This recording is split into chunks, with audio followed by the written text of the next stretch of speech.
네, 감사합니다. 네, 오늘 그 강연을 맡은 카이스트 정희태 교수입니다. 오늘 제가 이 토픽의 주제를 보니까 이 앞에 그 분도 그렇고 뒤에 발표하신 분도 그렇고 전부 다 이제 어떻게 되는지 기후 변화하고 사실은 이제 관련이 되어 있습니다. 그래서 저도 이 토픽을 우연히 이렇게 정했는데 딱 맞게 이렇게 정해 주셔가지고 너무 감사를 드리고요. 이게 먼저 제가 이제 차세대 공학을 위해서 전문가 포럼에 초청해 주셔서 진짜 감사를 드립니다. 저는 이제 이 미래 사회를 보통 그 세 가지 키워드로 제가 정의를 합니다. 여러분 이제 그 미래 사회가 되면 우리 사회가 어떻게 변화되는 것인가, 그걸 세 가지 키워드를 보는데요. 이 첫 번째가 바로 이제 고령화에 대한 이슈입니다. 그리고 두 번째가 그 AI에 대한 이슈고요. 그리고 세 번째가 바로 이제 기후 변화에 큰 이슈가 있습니다. 그 앞에 두 가지가 고령화, 그러니까 보통 여러분 제가 보기에 그 지금 연령이시면 지금 아마 대충 20대시죠, 그죠? 이제 20대시 같은데 현재 그 고령화에 대한 예비가 이제 120살까지를 앞으로 이제 그 산다 이렇게 생각을 하셔야 되거든요. 그러면 앞으로 이제 그 60세가 아니고 그러니까 앞으로 100년을 더 사는 이제 계획을 이제 해야 되고, 그리고 우리가 AI를 보면은 우리가 AI를 통해서 우리가 많은 사회적인 구조적인 변화, 그리고 우리 행복 지수 높아지는 이런 걸 이제 생각할 수가 있는데, 기후 변화는 아쉽게도 우리가 약간 좀 그 인류의 생존에 관한 좀 어떻게 보면은 좀 불행한 측면이 없지 않습니다. 그래서 우리가 이제 가장 심각하고요. 특히 이제 그 여러분 선배분 그리고 조상, 저를 포함해 조상분들이 이게 좀 이루어 놓은 거를 큰 짐을 여러분이 이제 맡게 됐습니다. 그게 바로 이제 기후 변화고, 여기에 오신 분들의 많은 분들이 저는 공학인이라고 그렇게 하고 있는데, 공학인 여러분께 짐을 우리가 좀 맡기고 여러분들이 꼭 해결해야 될 그런 문제 아젠다가 되어버렸습니다.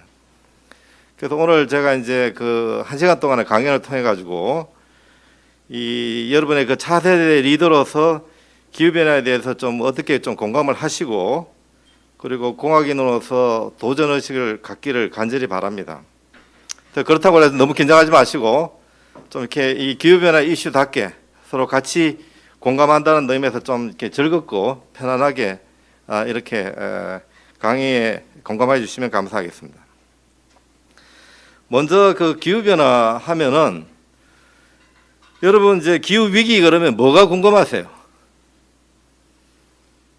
뭐가 궁금합니까? 기후 위기, 뭐 기후 위기다. 이제 이렇게 제가 이제 그 예전에 그러니까 제 전공이 이제 나노 쪽입니다. 나노 기술 쪽인데, 그 나노 기술에 대해서 이제 일반인한테 제가 좀 질문을 합니다. 뭐가 나노입니까? 이렇게 이야기를 하면은 뭐 작은 게 나노 아니에요. 뭐 그러고 뭐 그거 가지고 뭐 우리 반도체도 좀 이루고 이렇게 했다면서 이렇게 이야기를 하고요. 근데 기후 변화는 가만 보면은 저도 이제 그 나노 연구를 중심으로 기후 변화를 연구하는 사람이거든요. 기후 변화에 대해서 이제 여러분 보통 이제 일반 학생들이나 일반인한테 물으면 뭐라고 꽤 많이 알고 있습니다. 생각보다. 근데 뭐가 궁금하냐라고 물으면 여러분 뭐가 궁금하세요? 뭐 아무것도 안 궁금하세요? 대충 이렇게 궁금하신 것 같아요. 제가 보니까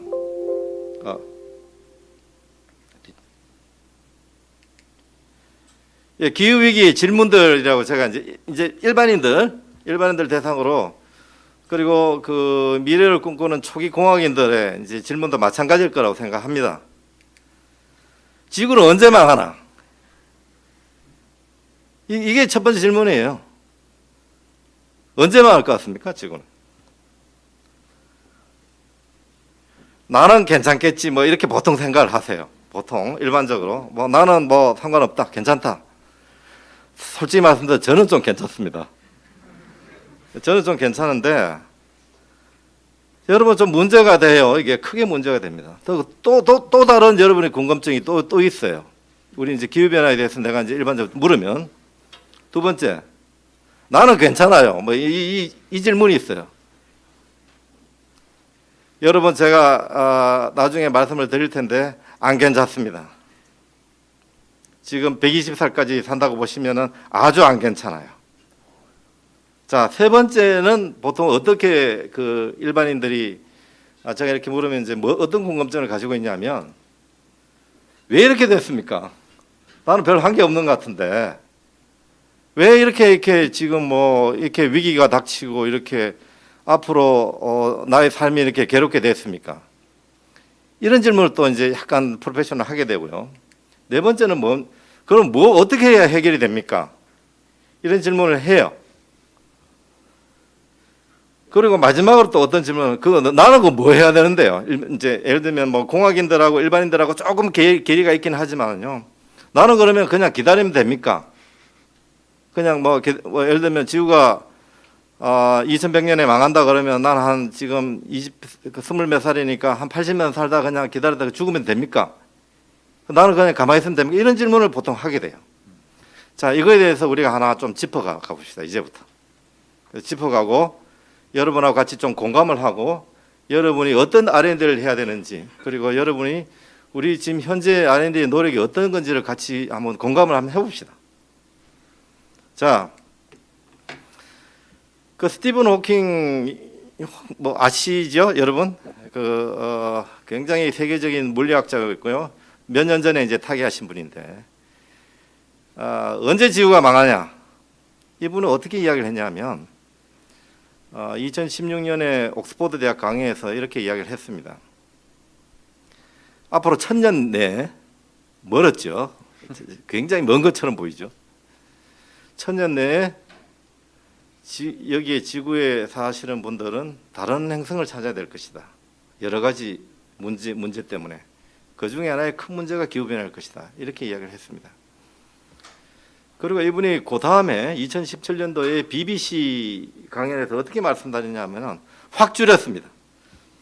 확 줄여가지고 이 세기 말에 즉 2100년까지 앞으로 100년 내에 우리 인류는 큰 그 재앙을 맞고 다른 행성을 똑같이 찾아야 될 것이다.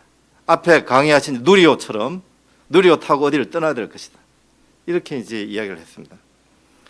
지금 이분뿐만이 아니고요. 상당히 많은 시나리오들이 이렇게 가고 있습니다. 그러면은 언제 망합니까?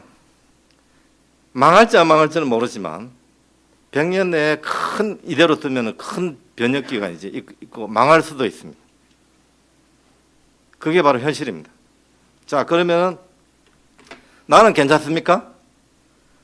지금 여러분 나이가 이제 20대 제가 중반이라 보고 지금 이제 2050년도 이제 곧 아니죠. 30년 후에 맞게 되고 2080년 맞게 되고 2100년까지를 분명히 맞게 됩니다. 그동안에 많은 이슈들이 있습니다. 이런 문제들을 여러분이 다 겪으셔야 될 거예요.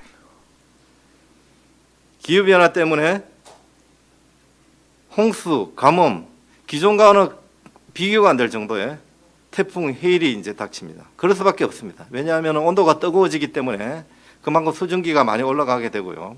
그리고 극지방과 적도지방의 온도 차이가 점차적으로 줄고 그리고 빙하가 녹기 때문에 그에 파생되는 여러 가지 기상학적인 변화를 일으킵니다. 인류는요, 우리가 이번에 이제 그 팬데믹을 거치면서 어떤 습관이 있냐 그러면은 닥치지 않으면 잘 모릅니다, 이거. 이번에도 팬데믹에 대한 워닝을 그렇게 많이 했는데 그렇게 준비를 안 하시다가 닥치고 나서 많이 걸리니까 부랴부랴 이제 개발을 해서 하는 기후변화도 저는 이제 그럴 것 같습니다. 그래서 여러분이 대가뭄, 홍수, 집에 태풍만 해가 다 무너져 봐야 이제 그때 좀 경각심을 가지지 않을까 생각하는 게 제 생각인데요. 이런 걸 거칠 것입니다. 그리고 앞으로 해수면은 시나리오에 의하면은 최대 2m까지가 상승을 한다고 되어 있습니다. 감이 없으시죠? 많은 나라들이 사라집니다. 그리고 대생태가의 변화가 일어납니다. 한번 예를 들어 보면은요, 지금 이대로 이제 가면은 2100년도의 시나리오는 6도씨 오른다고 되어 있습니다. 아마 그 전에 오를 것 같습니다. 가면은. 그러면은 그 6도 차이가 일반인들 어떻게 느끼냐면은 교수님 저 에어컨 틀고 살면 되지요.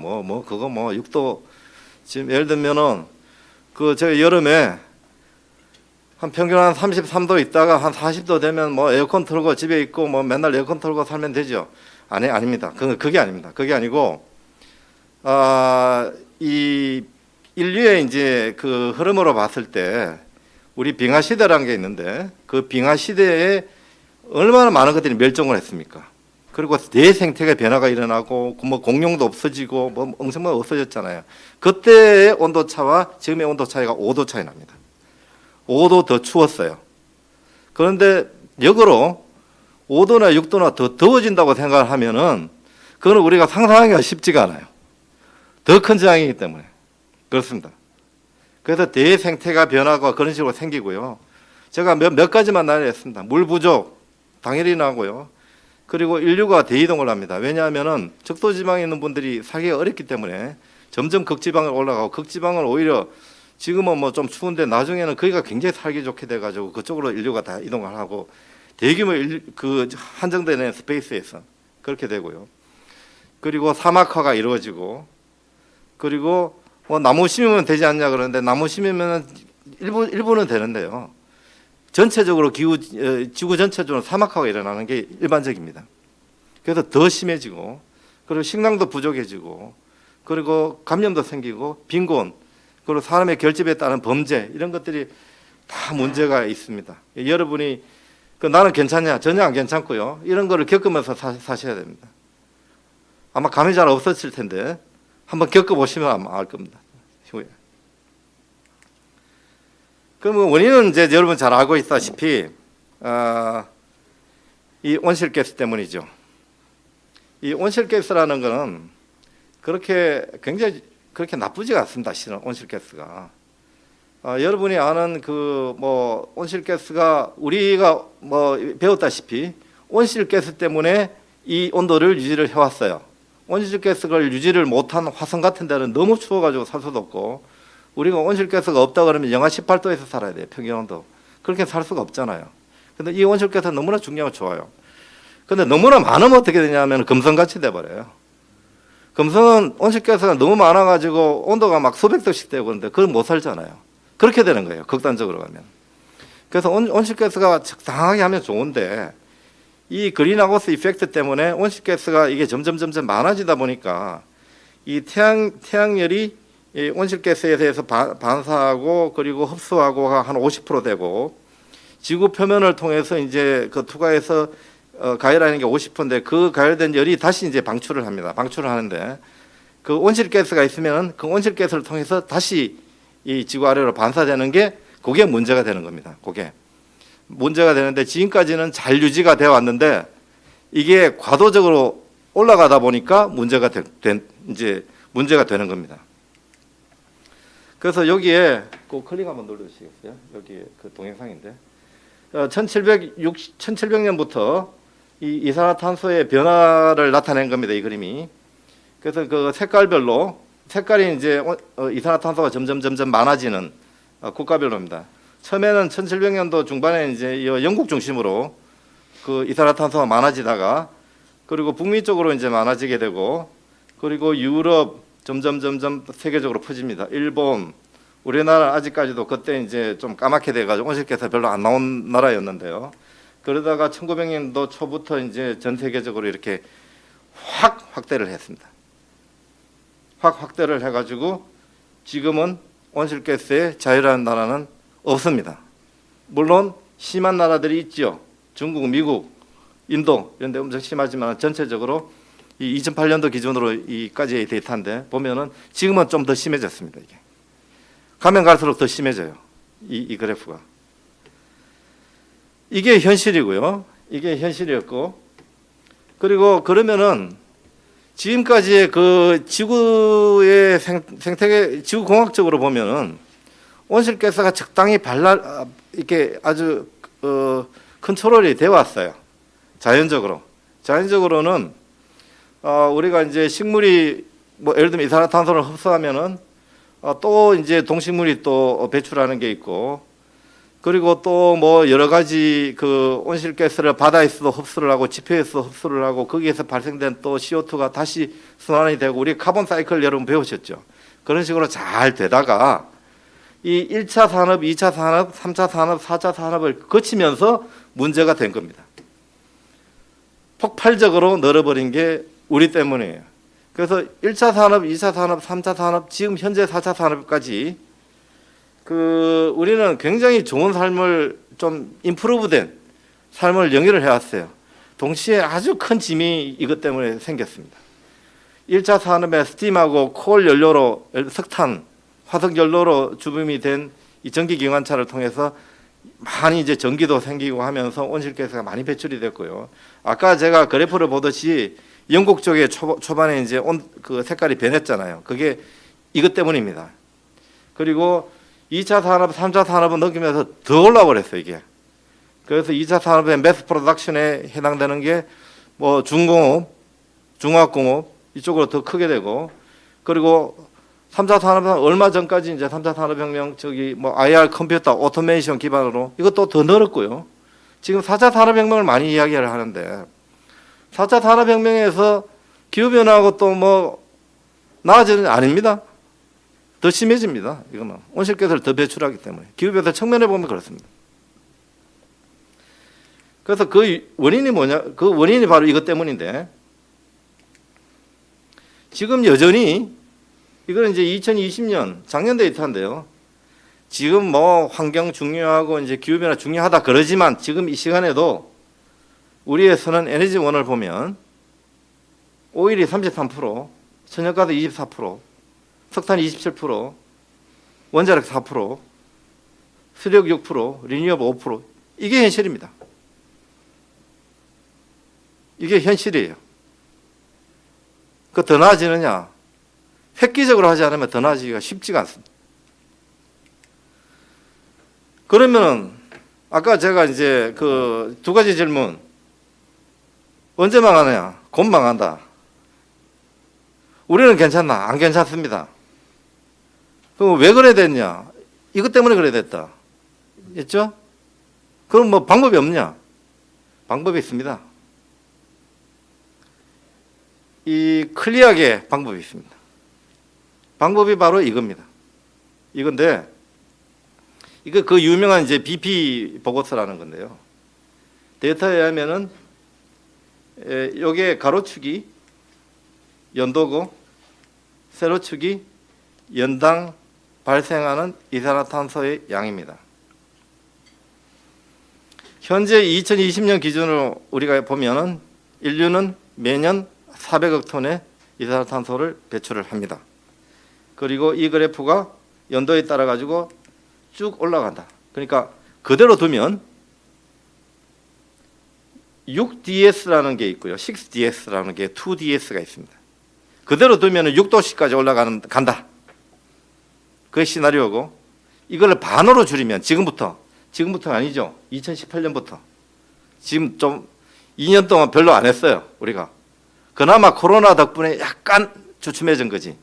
별로 안 했어요. 벌써부터 데이터가 좀 바뀌어야 됐어야 되는데 지금부터 정확하게 반으로 줄이면 2년 전부터 그러면은 2도씨 오릅니다. 2도씨면 좀 괜찮잖아요. 그래도 좀 힘들지만 그게 정답입니다. 방법은 이겁니다. 방법은 이건데 그러면은 이 온실가스, 추가적으로 제가 온실가스의 주요 배출 국가를 보면 불행하게도 인구가 많고 좀 이 밀집 지역들이 대부분 온실가스의 대부분을 합니다. 중국, 미국, 인도, 우리나라는 우리나라도 만만치도 않아요. 전 세계 이산화탄소의 1.5%를 우리가 이제 배출을 합니다. 신문 지상에 따라 좀 왔다 갔다 하는 게 있습니다만은 제가 알기로는 한 8위 정도 되는 걸 알고 있는데 탄소 중립 2050 데이터에 의하면 우리가 11위라고 이야기를 합니다. 전 세계 배출량에. 그리고 위에 이 세 국가들이 좀 developed country 그러니까 이미 좀 개발이 좀 활성화된 나라들이 대부분이 온실가스의 거의 반을 이제 배출을 합니다. 그리고 어느 누구도 이제 좀 자유스러울 수는 없지만 저 나라들도 엄청나게 큰 이제 이 문제가 있음에도 불구하고 그렇게 잘 가지는 않잖아요. 가만 보면은. 자, 그래서 이 기후변화 그러면은 연간 400억 톤 되는 이산화탄소를 2018년부터 2050년까지 매년 절반으로 줄이는 전략이 뭐냐? 그게 바로 기후변화의 대응 전략입니다. 쉽게 이야기하면 절반으로 줄이는 전략이 뭐냐? 국제 전략은 이래요. 국제 전략은 신재생 에너지, 뭐 예를 들면 여러분 많이 들었잖아요. 수소 기술, 태양광 기술, 그리고 아마 그 뭐 Sustainable Vehicle 다음에 발표하신 우리 그 선영 교수님께서 발표하시는 배터리 기술, 그리고 리사이클링 기술, 이거를 통해서 제어하자는 게 한 32% 정도가 돼요. 그리고 에너지를 효율적으로 하자가 생각보다 많습니다. 38%가 효율적으로 하자는 것을 연간 200톤으로 줄이자는 그 시나리오의 결정적인 이유입니다. 그걸 보면은 우리가 여러 가지 공장의 프로세스를 효율을 낮춰가지고 에너지를 좀 덜 쓰게 하는 전략이라든지 에너지 스마트 빌딩, 에너지를 세이빙하는 전략이라든지 예를 들면 뭐 빌딩에 단열재를 좀 더 좋은 거 써가지고 에너지를 조금이라도 줄이는 그런 전략들을 다 모아보면 그게 38%의 200톤을 전체 줄이는데 38%의 효과가 있다는 겁니다. 그 다음에 메터리얼 이피션시, 에너지 하비스팅 이런 것들이 다 해당이 되고 그리고 CCUS라고 해가지고 이산화탄소를 우리가 좀 더 유용하게 다른 물질로 전환하는 기술입니다. 이산화탄소를 그냥 뭐 생겼다고 그래가지고 가만히 둘 게 아니고 그 생긴 이산화탄소를 우리가 좀 유용한 에탄올 같은 이런 물질로 바꾸는 전략입니다. 그게 한 10%로 잡고 있어요. 그런데 가만히 보면은 여기에 기술을 보면은요, 이 대응 전략의 기본은 이러한 기술들이 개발이 됐다고 이제 생각할 때 이제 이게 해당이 되는 겁니다. 그런데 현실은 또 그렇지가 않아요.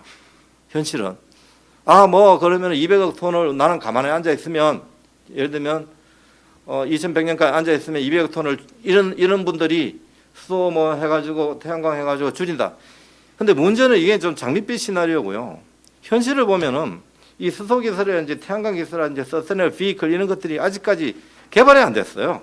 CCUS의 10% 이것도 개발이 안 되어 있습니다. 근데 그게 쉬운 기술이냐? 그게 쉬운 기술도 아니에요. 또 다른 질문은 뭐냐면 그거를 사용을 했을 때 이산화탄소를 진짜 배출을 안 하느냐? 라고 가슴에 손을 들고 만약에 과학자들이 이야기한다 그러면 꼭 그렇지도 않습니다. 이런 문제들이 또 있어요. 그리고 기타 이제 다른 그 국제적인 대응 전략이 이렇고요. 대한민국의 전략도 크게 다르지 않습니다. 최근에 이제 그 정부 주관으로 탄소 중립위원회에서 탄소 제로 2050에 의하면은 우리나라도 2050년까지 배출량을 제로로 하는데 비슷한 전략을 가지고 있습니다. 세부적으로 약간 변화는 있지만 비슷한 전략을 가지고 있습니다. 이것도 기본은 뭐냐 하면은 앞으로 에너지 정책은 수소나 뭐 다른 거로 가는데 그게 이제 기반으로 개발이 돼 있다고 보고 이제 그 CCU에서 어느 정도 흡수를 하고 그 기준으로 가는 겁니다. 근데 그것도 그렇지가 않습니다. 현실은. 지금 앉아있는 여러분의 공학도가 개발을 해야 되는 기술들입니다. 개발이 되어 있는 게 아니고 쉬우냐? 쉽지도 않습니다. 물론 나도 개발을 할 겁니다. 근데 여러분이 주로 맡아야 될 기술들이에요. 자, 그러면은 어떻게 이제 그 솔루션을 R&D 측면으로 좀 줄여가지고 도대체 무슨 R&D가 지금까지 이제 개발을 해야지 요약을 좀 해서 연간 200톤을 계속 줄일 수가 있느냐. R&D 측면으로 보면은 저는 그냥 그냥 나열을 한 겁니다. 예를 들면 그린 수소의 기술이 있어야 되고요. 제가 뒤에도 잠깐 말씀드리겠지만은 수소도 그렇게 장밋빛은 아닙니다. 그린 수소 기술이 개발이 돼야 되고 현재의 20몇 프로의 효율을 가지고 있는 태양광 기술을 30% 이상으로 안정성이 높게 올려낸 기술을 여러분들이 개발을 해야 되고 그리고 굉장히 좋은 기술인 인공광합성 기술을 누군가가 개발을 해야 됩니다. 제가 뒤에 시간이 좀 많이 남았나요? 예, 그 개발을 해야 됩니다. 그리고 CCUS 혁신 기술도 개발을 해야 되고 그리고 온실가스 저장 기술이라든지 다음번에 발표하실 그 배터리 기술도 더 좋은 기술로 개발이 돼야 되고, 에너지 클라우드 시스템, AI 기반 기후 예측, 자가 발전이라는 건데, 뭐 예를 들면은 내가 신발 신고 걸어가는데 그 자연적으로 에너지를 발생한다든지 이런 자가 발전도 같이 개발이 돼 줘야 됩니다. 근데 이거 가지고 되느냐? 이거 가지고 또 안 됩니다. 자, 그러면은 제가 몇 가지 이제 이그젠플을 좀 보여드리면서 요거를 같이 이제 설명을 드리겠습니다. 이 R&D 쪽으로 뭐 가장 잘 기후 변화 쪽으로 컨트리뷰션을 하신 분이 바로 이분입니다. 앨런 머스크입니다. 이분의 3대 아이콘이 있죠. 테슬라, 그죠? 전기 자동차. 두 번째 뭡니까? 솔라시티라고 있어요. 솔라시티입니다. 여기 있죠. 그 솔라시티. 세 번째가 스페이스X입니다.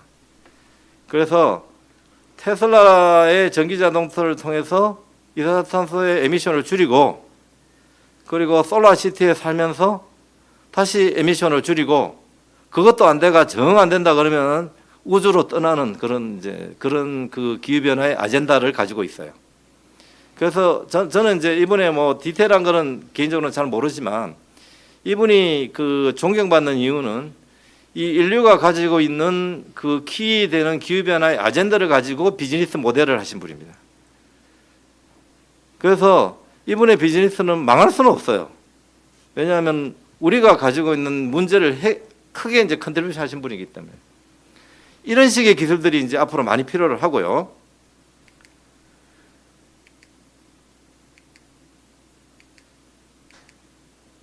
자, 그러면 제가 이제 몇 가지 기술을 지금부터 소개를 해드리겠습니다.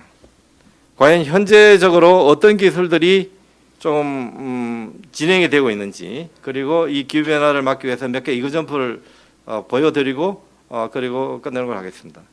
제가 전공이 나노라서, 그 나노 분야라서 그 기후 변화 위기 대응 7대 나노 기술이 있습니다.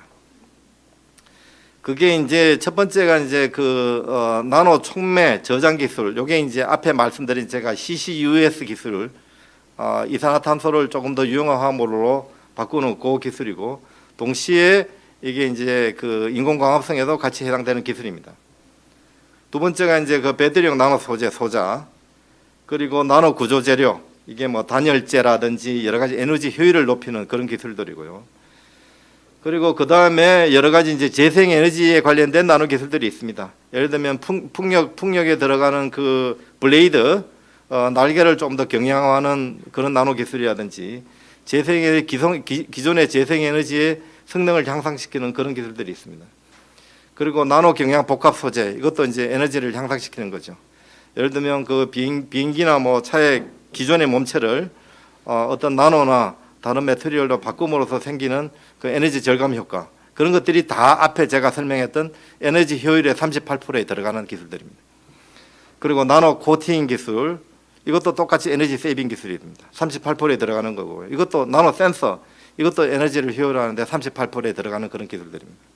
조금 더 소개를 해드리면, 제가 이제 예전에 그 세바시에 그 혹시 나노를 여러분 이제 좀 잊어버렸을까봐 그 나노의 이제 본질을 제가 그 소개를 해드린 적이 있는데, 그 이 나노의 이 세계는 비단 이제 이게 작다고 그래가지고 되는 게 아니고, 제가 어떻게 말씀드리냐면은 그 성질의 변화가 가장 큰 나노 기술의 핵심입니다. 그래서 그 왜 나노 기술이 이렇게 이 기후 변화 대응 기술에도 접목이 되냐 그러면은, 이 나노의 사이즈로 큰 사이즈에서 작은 사이즈로 점점 줄이다 보면은 첫 번째 늘어나는 게 이제 그 비표면적이 엄청나게 큽니다.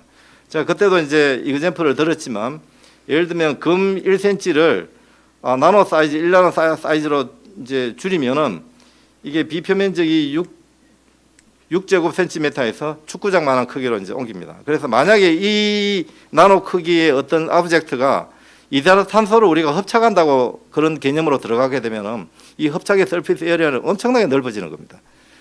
그거 한 예고요. 그리고 이 나노가 가지고 있는, 짝으로서 가지고 있는 성질의 변화, 예를 들면 기존에 없던 촉매적 성질이 확실히 좋아졌다라든지 그런 것까지는 이제 포함하게 되는 겁니다. 그래서 이제 그런 기술이 이제 사용이 되는 거고요. 그래서 이제 그 작은 단위만 뜻하는 게 아니고 작아지면서 발생하는 새로운 현상들의 집합체를 가지고 이 기후변화 기술에 많이 이제 도전을 합니다. 그래서 예를 들면 제가 예를 몇 가지 들어보겠습니다. 그 아까 이야기했다시피 그 차세대 이산화탄소 전환 광전기 촉매 CCUS 기술은 어떤 기술이냐면 그 신재생 에너지, 그 예를 들면 태양광이죠. 이 신재생 에너지와 같은 그런 어떤 그 서스테이너블 에너지를 가지고 이산화탄소를 어떤 나노 촉매에서를 통해서 유용한 물질로 전환하는 기술입니다. 전환하는 기술이고요. 지금 이 수많은 과학자들이 이것을 실은 연구를 하고 있습니다. 연구를 하고 있어 이 지금 여기에 보시다시피 굉장히 다양한 그런 이제 나노의 오브젝트를 가지고 나노 물질, 나노 구조를 컨트롤해 가지고 이 CCUS의 아까 제가 이야기했던 32%, 38%, 10% 중에 이 10%를 해당을 하려고 노력을 하고 있는 겁니다. 그런데 그 10%도 됐냐 하면은 된 게 아니고 여러분들이 또 개발을 해야 되는 그런 이제 그 어떤 사명감을 가지고 있는 거예요. 그럼 지금 다 됐느냐? 다 안 됐습니다. 제가 볼 때 제 세대에서 하기 힘들 것 같고요. 아마 여러분이 좀 열심히 해야 되지 않느냐. 저는 그렇게 이제 지금 기대를 하고 있습니다. 그 중에 하나가 이제 그 인공광합성 나노 기술인데요. 사실은 이 가장 좋은 방법은 사실 이제 우리가 식물에 이게 가지고 있거든요. 그래서 이 식물의 그 나뭇잎 같은 경우는 여러분 이제 광합성의 원리는 다 아실 겁니다. 이산화탄소를 흡착을 해가지고 녹말이라는 굉장히 하이 포텐셜의 에너지를 이제 냅니다. 그런데 제가 조금 전에 이제 보여드렸던 현재까지의 기술의 CCUS의 추이는 녹말은요 굉장히 하이 포텐셜의 에너지입니다. 카본이 굉장히 많은 그런 물질들이거든요. 그런데 우리 현재 기술은 뭐냐면은 이 이산화탄소를 어떤 나노 촉매에다가 리액션을 시켜가지고 가장 간단한 일산화탄소 정도나 아니면은 뭐 에탄올, 에틸렌 정도의 물질을 만드는데도 그렇게 쉽지가 않습니다. 그래서 이 식물에 참 신비함이 있습니다.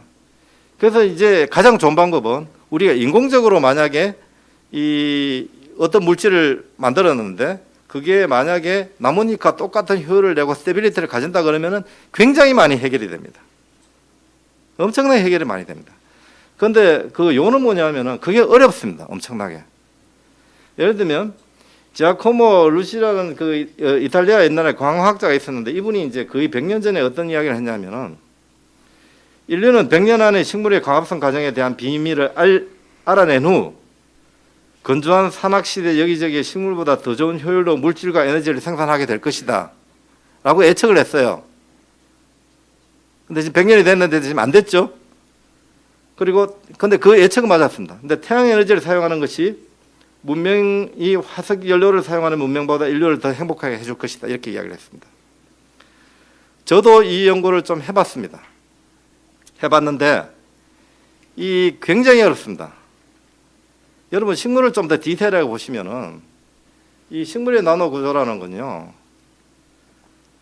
간단하게만 되어 있는 게 아니고 이 반도체 물질이 두 개가 결합이 돼 가지고 그 결합이 다시 효율적으로 트랜스퍼를 하게 되고 이런 과정들을 거치고 그 과정들을 카피를 하려고 수많은 학자들이 노력을 하고 있습니다. 예를 들면 제가 이제 그 북경대학교에서 이 인공광합성을 가지고 평생을 그 연구를 하신 분하고 제가 같이 오랫동안 이제 같이 이야기를 한번 한 적이 있는데 그분이 이제 저한테 하는 말씀은 자기가 지금까지 인공광합성 그 물질이나 구조 개발을 지금까지 20년 했는데 내년부터 그만두겠다고 이렇게 이야기를 하더라고요.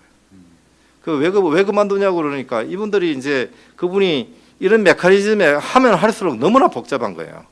하고 심지어 그 나뭇잎에 이 메커니즘만 있는 게 아니고 우리 살아있는 그 리빙 나뭇잎 같은 경우는 이 빛이 비칠 때 스스로 이제 움직이는 과정을 통해서 빛이 흡수하는 양도 다르고 그런 여러 가지 유변학적인 그런 모델링도 들어가고 한두 개가 복잡한 게 아니래요. 그런데 이 과정을 풀면은 굉장히 많이 우리의 이산화탄소의 절감에 기여를 할 수 있습니다. 물론 지금의 학자들 R&D 공학인들도 노력할 거지만 여러분들도 미래 세대에서 이거는 이제 우리가 뺄 수 없는 그런 하나의 큰 아젠다는 임에는 틀림이 없습니다. 현재의 기술은 굉장히 미미합니다. 식물은요, g당당 보통 시간당 한 1m몰 정도의 이산화탄소를 녹말로 전환을 합니다. 그리고 그거는 식물이 죽을 때까지 계속 가요. 현재의 기술은요, 인공광합성의 물질을 만들어 가지고 한 현재의 기술은 1m몰 정도로 보고하시는 분들이 있습니다. 그렇지만은 그게 10일이 안 갑니다. 잘. 일주일 정도만 죽어버리고, 그리고 그거에 우리가 에너지원으로 바꾸는 그 물질 자체도 녹말이 아니고 에탄올이나 뭐 이런 정도, 그리고 가장 간단한 일차적인 화합물이 이제 우리가 하는 수준입니다. 그게 이제 기술의 현실입니다. 수소도 마찬가지인데요. 수소도 우리가 이제 32%의 우리가 기후 변화의 에너지를 담당하게 될 그런 이 수소 제조 연력도 현재의 그 수소의 제조 방법은 제일 위에 거를 우리가 채택을 합니다. 메탄을 물과 반응시켜서 하는 방식인데, 이 방식은 필연적으로 이산화탄소가 발생을 합니다. 우리가 이산화탄소를 절감하기 위해서 수소를 쓰는데, 수소를 생산하기 위해서 이산화탄소가 쓰면 그것도 안 되지 않습니까? 그리고 이산화탄소의 직접 분해 방법이라든지 물 수전의 방법이라든지 이런 것들이 있는데, 이것도 일부 기여는 합니다. 그렇지만 여전히 그 여러분들이 이 공학인으로서 꼭 그린 수소를 개발을 하는데 이제 분명히 일조를 담당해야 된다. 저는 이렇게 이제 생각이 되고요.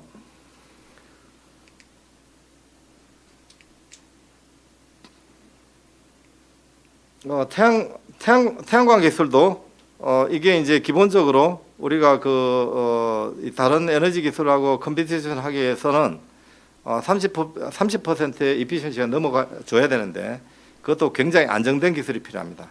오랫동안 그렇게. 그래서 현재 이게 이제 그 기술의 추이와 스트럭처들인데요. 이거를 보셔도 알겠지만은 아직도 이 명확하게 실리콘을 대체할 그런 이제 그 태양전지 개발은 아직도 이제 여전히 우리가 숙제로 물론 활발히 이루어지고 있습니다만 그렇게 이제 진행되고 있습니다. 다른 뭐 물에 대한 나노 기술 이런 것들이 다 이제 해당이 되고요. 최근에 그 나노 기술 이외에 또 어떤 몇 개의 기술들이 이제 나오고 있냐 그러면은 탄화칼슘 이제 에어로졸이라고 그래가지고 이 기술은 저는 이제 좀 기술의 혁신이 필요하다고 생각하는 사람 중에 한 명이거든요. 그래서 이제 이 기후변화 대응을 위해 가지고는 우리가 조금 더 기존에 나와 있는 그런 기술들이 아니고 혁신적인 기술이 필요하다고 생각을 하는데, 이분들에 대한 아이디어는 뭐냐 그러면은 이 대기에 있는 이산화탄소를 이게 이제 이 탄산칼슘으로 대기에 이제 예를 들면 고무풍선을 가지고 날려가지고 올린 다음에 탄산칼슘이 어떤 작용을 하냐면 화산재 같은 역할을 하거든요. 그래서 그 화산재 같은 역할을 통해서 태양빛을 좀 가린다는 이야기입니다. 그러면은 우리가 뜨거워지는 온도를 좀 멈추자, 좀 더 분산하자, 그 내용이에요. 굉장히 기술의 혁신이죠. 이런 기술들이 필요합니다. 예를 들면 대기상에 이산화탄소가 굉장히 많은데 그 이산화탄소가 있다는 가정하에서 우리가 만약 제가 아젠다를 냈다시피 수소 기술이라든지 아니면은 태양광의 새로운 기술 혁신, CCU의 기술, 인공광합성 기술도 있지만, 예를 들면은 대기에 올라가 가지고 진공 청소기처럼 빨대처럼 이산화탄소를 뭐 좀 빨아들인다라든지, 무슨 물질을 대기에 뿌렸을 때 이산화탄소가 다 없어지고 비가 온다라든지 이런 기술의 혁신이 좀 필요해요. 아니면은 정말 살겠다 그러면은 지구공학적으로 우리가 비추는 태양광의 빛의 세기를 좀 줄인다든지 반사를 시킨다든지 이런 기술의 혁신들이 필요한 겁니다.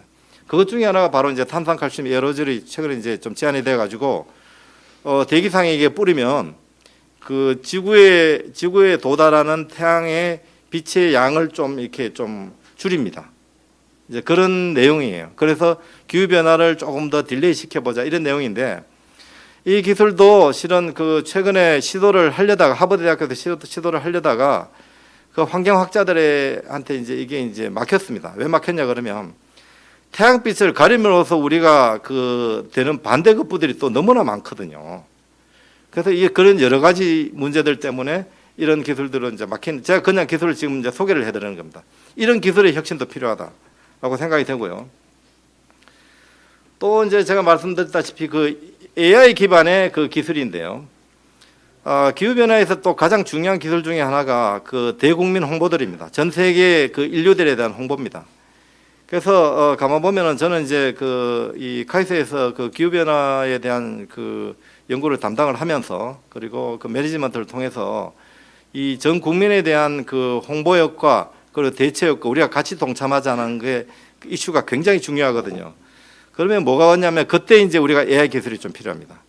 AI 기술이 다른 데 다양하게 쓰이지만은 예를 들면 이제 기상청하고 협의를 해가지고 우리나라의 그 대한민국의 뭐 2030년, 2050년도에 부산의 그 수면이 얼마나 오르는지 그리고 예를 들면 서울의 온도는 몇 도가 오르는지 주기적으로 계속 체크를 해야 되고요. 그거를 계속 우리가 대국민들한테 홍보를 해주고 그래서 우리가 이제 이렇게 예를 들면 2050년도에는 몇 도가 오를 것이니까 어떤 워닝이 필요하고 어떤 대정책적인 가이드라인을 주는 것도 저는 굉장히 중요하다고 생각합니다. 이런 기술도 같이 이제 우리가 포함이 돼 줘야 되는 겁니다. 미래에서.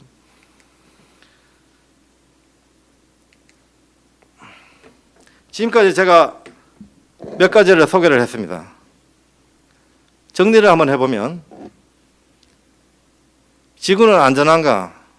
언제 망하나? 100년 내에 굉장히 어렵다 그러더라. 두 번째, 우리는 괜찮나? 안 괜찮습니다. 그죠? 그걸 좀 이해를 하십시오. 세 번째, 왜 그렇게 됐나? 우리가 만들었다. 1차, 2차, 3차, 4차 산업혁명을 통해서 우리가 만들었다. 그게 구체적인 R&D 해결책이 있습니까? 개발 중입니다. 근데 혁신적인 기술은 아직까지 안 나왔습니다. 저는 이렇게 생각을 합니다. 여러분이 가지고 있는 그 어떤 그 공학도로서의 자세는 미래는 바이든이 또 그렇게 이야기를 했어요. 신기술이 기후변화의 50% 이상 감축에 기여를 할 겁니다. 그리고 연구를 하는 자세는 어떻게 가져야 되냐면 저는 이제 학생들한테 그렇게 이야기를 합니다. 지금 저희 연구실도 기후변화에 가지고 있는 뭐 촉매 시시 기술을 연구를 하거든요. 근데 그냥 합니다. 논문을 보고 이렇게 하는데 앞으로 어떤 자세를 가지고 해야 되냐 그러면 자 그러면 5년 내에 지구가 망합니다. 그럼 여러분은 어떤 기후변화 연구를 할 것입니까? 라고는 접근으로 기후변화 연구를 하시는 게 맞습니다. 그래서 그게 화학공학이 됐든 전자공학이 됐든 AI가 됐든 무슨 학문이 됐든 간에 그런 절실함을 가지고 하시면은 큰 문제를 가지고 가시면 그게 가장 여러분들을 빛나게 할 것입니다. 그러면은 마지막으로 일반인은 우리는 뭘 해야 됩니까? 여기 계신 공학도는 앞에 그 신기술 혁신을 개발을 해야 되고요. 일반인들은 뭘 해야 됩니까? BBC에서 나온 그 일반인들에 대한 가이드라인은 이렇게 10가지를 보통 이제 우리가 이제 제시를 했습니다. CO2를 줄이는 일반인들의 역할은 예를 들면은 라이브 카프리라든지 하면은 1년에 2톤의 CO2를 감소를 시키고요. 뭐 전기 자동차라든지 이런 걸 타면 다음과 같은 그 어떤 이산화탄소 양을 연간 줄일 수 있는데 우리가 기여를 합니다. 그런데 저는 개인적으로 물론 가이드라인에 일반인들한테 홍보를 하지만 상당히 많은 짐은 이 과학자와 우리 같은 공학도한테 달려 있다. 저는 그렇게 생각을 하고 있습니다.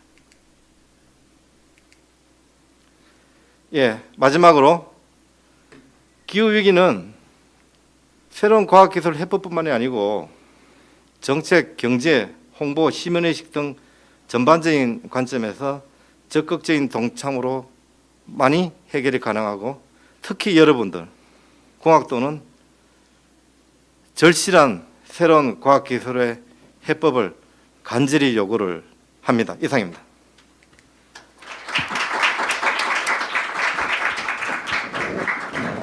네, 저도 세바시에서 이제 교수님 15분 동안 강연을 정말 재밌게 봤었는데요. 오늘 45분 동안의 강연도 정말 재밌게 들었던 것 같습니다. 처음에 이제 질문을 던져주시고 그거에 대한 대답을 찾아가는 과정이 정말 흥미로워서 시간 가는 줄 몰랐는데요. 네, 이번 시간은 강연에 대한 질문을 받아보도록 하겠습니다. 먼저 현장 참여하신 분들에 대해서 질문을 받을 테니 손 들어주시면 감사하겠습니다. 네, 먼저. 네. 네, 안녕하세요. 와이플 회원 서울과학기술대학교 허성욱입니다. 저는 소음 진동공학을 하고 있는데요. 네. 2050년 탄소 중립 선언 등 미래의 탄소세가 부과된다고 하는데, 제조업의 경우 탄소세가 제품 생산할 때 그리고 처리할 때 모든 비용을 탄소세로 부과한다고 좀 들었는데, 미래에 정말 탄소세에 대해 부과할지, 탄소세에 대해서 어떻게 생각하시는지 궁금합니다. 저는요, 뭐 디테일한 거 이런 거는 제 개인적으로 그대로 이제 그 직접적으로 말씀드리면 할 수 있는 거는 다 해야 된다고 생각합니다. 할 수 있는 거는 다 해야 된다. 그래서 제가 마지막에 이제 요전에 마지막 장에 이제 이 우리가 할 일에 대해서 제가 한 문구를 보여드렸는데요. 이 기후 변화에 대해서 우리가 할 일 중에 우리가 감당해야 될 줄은 뭐냐면은 이 앞으로 이 100년은 인류의 상당히 우리가 도덕성에 대해서 우리가 좀 참아야 된다 그러나요? 그런 걸 굉장히 요구를 많이 할 겁니다. 나는 불편한데, 그리고 기업은 불편한데, 저기는 우리 가야 되겠고, 그 도덕성과 우리의 편안함과 같이 충돌이 있을 텐데요. 저는 도덕성을 따라야 됩니다. 그래서 탄소세든 무슨 세든 무조건 내가 그래서 조금이라도, 왜냐하면 지구가 살아야지 120살까지 고령화도 있는 거죠. 그리고 뭐 지구가 살아야 세금도 내는 거 아닙니까? 그죠? 저는 뭐 탄소세 당연히 해야 된다 보고요. 그 어떤 일이든지 저는 해야 된다 이렇게 생각을 하고 있습니다. 답변 감사합니다. 네, 혹시 다른 분 계실까요? 안녕하세요. 저는 예스에서 나온 이제 고려대학교 신소재공학부 이윤아입니다. 저는 지금만 해도 제 주변에 있는 친구들이거나 그 공학과임에도 불구하고 일반인들도 보면은 한국에서는 은근 이 기후변화에 대한 인식도가 은근 낮다고 저는 개인적으로 느낀 점이 많거든요. 혹시 뭔가 공학자로서 그리고 일반적인 사람으로서는 어떻게 그 인식도거나 이제 주변에 있는 사람들, 저도 당연히 동참을 하는 것도 중요하지만 주변한테 어떻게 더 큰 영향을 줄 수 있는지 혹시 추천해 줄 수 있는 행동들이거나 어떠한 마인드세트로 앞서가야 할지 질문드리고 싶었습니다. 네, 그 좋은 질문이고요. 아까 제가 최종 결론에서 말씀드렸다시피 이 기후 변화의 위기는 뭐 특정인들만의 위기가 아니고 우리의 위기이기 때문에 제가 뭐 모든 걸 다 해야 한다 말씀을 드렸고요. 제일 중요한 것 중에 하나가 그 동참입니다. 그리고 많은 도덕성을 또 요구를 하기 때문에 그 동참이 절실적으로 필요한데요. 거기에서 예를 들면은 저는 이제 그건 사실 좀 정책적인 이야기들이거든요. 정책적인 이야기들인데 제가 아까 마지막에 뭐 AI 기반의 기후 예측이라고 이제 하나에 이제 했던 것도 끊임없이 어떤 언론이나 그리고 정부나 정책 중심에서 그러한 것들을 내놔야 됩니다. 근데 단순히 그냥 뭐 기후가 뭐 어려우니까 우리 탄소세 내고 그리고 여러분 동참합시다 이게 아니고요. 과학적인 사실에 입각한 어떤 데이터 위주로 우리가 국민들을 계몽을 해야 됩니다. 예를 들면 제가 아까 이야기했다시피 이 기후 온도가 2도씩 오르면 여러분 생활은 뭐가 변하고 3도씩 오르면 어떻게 변하니까 여러분 이렇게 동참해 주십시오 이야기를 하고 그러면 2도씨가 언제 오르느냐를 AI 데이터로 우리 기상청하고 같이 시뮬레이션으로 세계적으로 그렇게 합니다. 실질적으로. 그래가지고 그리고 우리나라의 부산에 했으면 얼마나 오르고 거기에 대한 그 어업의 조류는 뭐가 바뀌고 그리고 남해 여수는 뭐가 바뀌고 제주도는 어느 정도 2030년 동안 얼마나 물에 잠기고 앞으로 우리는 이러니까 그거를 계속 국민들을 홍보를 해야 한다고 저는 생각합니다. 근데 단순한 홍보가 아니고 과학적인 실전에 입각한 홍보해야 된다. 그래서 제가 최근에 이제 그 기상청분하고 이제 이야기를 한 적이 있거든요. 근데 좀 돼 있는 줄 알았는데 이게 안 돼 있습니다. 실질적으로. 그래서 많은 정책과 그 대국민 홍보가 저는 이제 필요하고요. 같이 동참을 해야 아까 10가지의 우리 일반인들이 해야 될 카테고리도 이제 같이 성립이 되고 도덕적으로 설득을 시킬 수가 있습니다. 그래서 제가 뭐 요약을 하면 과학적인 실증에 바탕된 대국민적인 홍보가 반드시 필요하다. 저는 이렇게 답변을 드리겠습니다. 답변 감사드립니다. 네, 혹시 다른 분 질문 있으시면 손 들어주시면 감사하겠습니다. 네, 그러면 현장 질문이 없으면 이제 유튜브에서 댓글로 된 질문을 제가 대신 드리도록 하겠습니다. 네. 네, 예스의 임규승 회원이 질문을 했는데요. 네. 현재 소개해 주셨던 나노기술 연구들이 많이 개발되고 있지만 실용화 측면에서 한계점이 있는 것으로 알고 있습니다. 다만 그 중에서도 가장 실현화에 가까운 연구 분야는 어떤 것인지 궁금합니다라고 질문했습니다. 예, 이 분야는 뭐 이렇게 기후변화 문제보다 그 NT에 관련된 문제인데요. 그 실은 여러분이 이제 이 많습니다. 이제 보면 그러니까 나노 기술에 최근에 이제 실현화가 되는 게 꽤 있는데요. 여러분 이제 가장 가깝게 그 이 코로나 백신 개발에 지금 그 RNA 백신 있잖아요. 그게 실은 보면 나노 기술입니다. 그러니까 드럭 딜리버에 의한 가장 그 여러분이 좀 인식하기 쉽게 말씀을 드리면 그게 나노 기술이고요.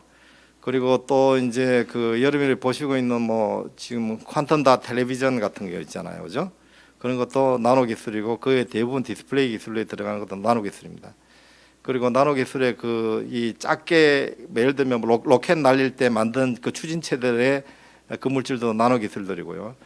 그리고 뭐 약간의 디베이트가 있습니다만은 반도체에 요즘에 이제 10나노 이하의 기술들 그것들이 전부 다 나노 공정 기술들입니다. 예, 그래서 나노 기술을 이게 그 정도는 이제 좀 그 아시는 것보다는 우리가 이제 실용화되고 실질적으로 쓰이는 기술들이 굉장히 많습니다.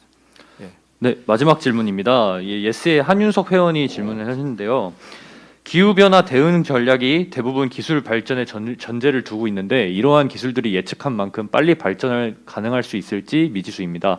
그럼 기술 발전에 전제하지 않고 지금 당장 가능한 대응 전략은 무엇이 있는지 궁금합니다.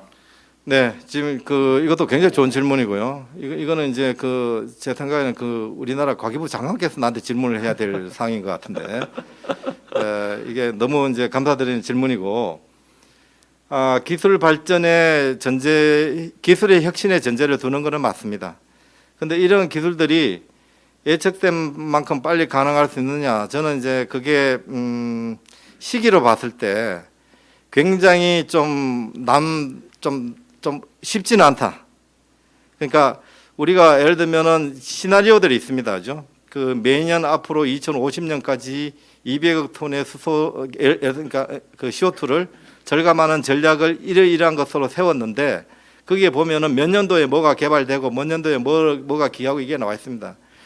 그런데 이제 그게 완전히 우리가 그 뭐 클린한 그 CO2 프리의 기술로 우리가 하기에는 아직까지도 좀 장벽이 있어요. 그래서 발전의 가능성은 저는 없다고는 말씀드릴 수 없지만은 그래도 조금 이게 쉽지만은 않다. 이게 그 타이밍에 맞춰 가지고 왜냐하면 지금은 우리가 당장 해야 되는 기술들이거든요. 근데 쉽지는 않고 그러면 기술 발전에 전제하지 않고 지금 가능한 대응 전략들은 보면은 그 국가적으로 전 세계적으로도 마찬가지인데요. 제가 아까 말씀드렸다시피 에너지 전환의 32% 그리고 에너지 이피션시의 38% 그리고 거기에 대항된 그 어떤 정책적인 전략화 이런 것들이 아주 필요합니다. 그래서 이 기후변화의 역할 같은 경우는 제가 마지막에도 말씀드렸지만 과학뿐만이 아니고 과학의 어떤 그 혁신뿐만이 아니고 정책, 경제 이런 모든 것들이 같이 결부돼 줘야 되고요. 그래서 저는 이제 이 정책하시는 그 어떤 기관자들의 역할이 엄청나게 중요하다. 이렇게 심지어 간단하게 이제 예를 들어 보시면은 지금 이제 그 클린턴 행정부하고 바이든 행정부 간의 그 기후변화 대응에 대한 정책과 전략이 너무나 다르잖아요. 그러니까 그거에 따라 가지고 나오는 우리 연간 이산화탄소의 배출량이 모르긴 해도 엄청나게 차이가 날 겁니다. 그래서 좀 그런 식으로 접근을 좀 하시고 여러분들의 이제 일반인 시민들도 그런데 좀 그 또 그러니까 뭐 어떤 후보를 좀 이렇게 보실 때 사실은 이제 기후변화 정책이 뭐냐 뭐 이렇게 사실 좀 물어봐야 되는 거예요. 사실 물어보고 그에 대해서 기후변화에 대해서 좀 포지티브하지 않으면은 같은 시민으로서 한번 클레임할 수 있는 그런 정책 대응 전략들이 저는 좀 필요하다고 이제 생각을 하고 있습니다.